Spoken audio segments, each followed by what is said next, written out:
सोलापूर महानगरपालिकेच्या हद्दीत शहरात कुठेच स्वतंत्र महिला स्वच्छतागृह दिसून येत नाही। पुरुषांना अनेक पर्याय आहेत, मात्र महिला भगिनींनी काय करायचं, असा महत्त्वाचा मुद्दा पत्रकार स्वीकृत नगरसेवक मनीष केतांनी आज महापालिकेच्या सभागृहात उपस्थित केला।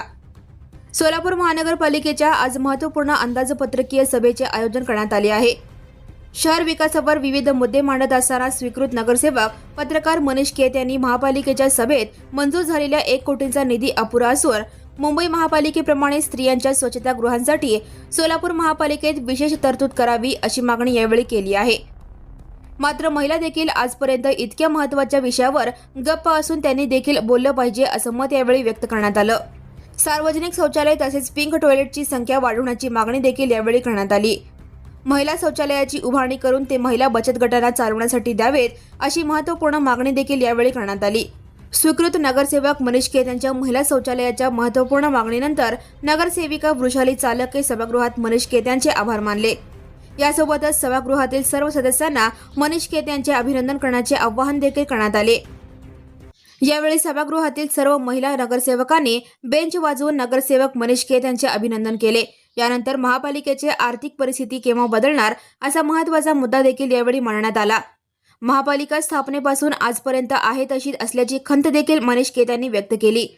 आजही सोलापूर महापालिकेला आपल्या कर्मचाऱ्यांसाठी केंद्र सरकार आणि राज्य सरकारकडे हात पसरावे लागतात किंवा कर्ज काढावे लागते।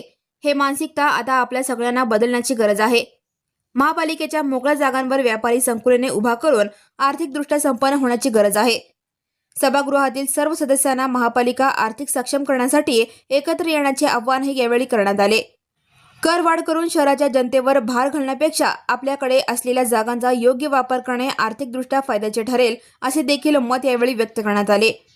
महापालिकांच्या मोकळ्या जागेवर रेस्ट हाऊस किंवा निवासगृह उभारण्याची महत्त्वपूर्ण मागणी यावेळी करण्यात आली।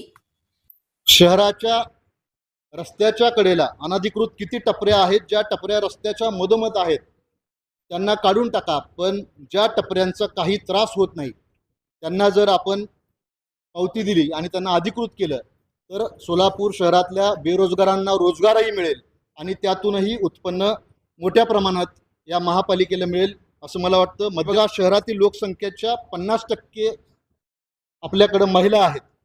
6 ते 7 लाख महिला सोलापुरात आहेत। स्वतंत्र महिला शी टॉयलेट मला तर सोलापूरमध्ये आजपर्यंत कुठेही दिसलेले नाहीत। पुरुष मंडळीला जर लागली तर ते कुठेही उभारून भिंतीवर असेल, झाडाखाली असेल, कुठेही मोकळे होऊ शकतात। परंतु माझ्या या माता भगिनींनी कुठे जावं? या धकाधकीच्या जीवनामध्ये BP असेल, शुगर असेल, अनेक रोग आहेत। वॉकिंगला महिला सकाळी जात आहेत, तर त्या ठिकाणीही कुठेच आपल्याला स्वतंत्र मुताऱ्या महिलांसाठी दिसत नाहीत आणि जर महिलांनी ते अडून ठेवलं तर त्यांना मोठ्या आजारांना सामोरे जावं लागतं। आज गेली अनेक वर्ष झालं या समस्या आहेत, पण महिला यावरती बोलताना दिसत नाहीत। तर या महिलांसाठी एक छोटीशी गोष्ट, 1 कोटी रुपये आपण यासाठी ठेवलेले आहेत, त्याबद्दल मी आपले आभार। Now and press the bell icon.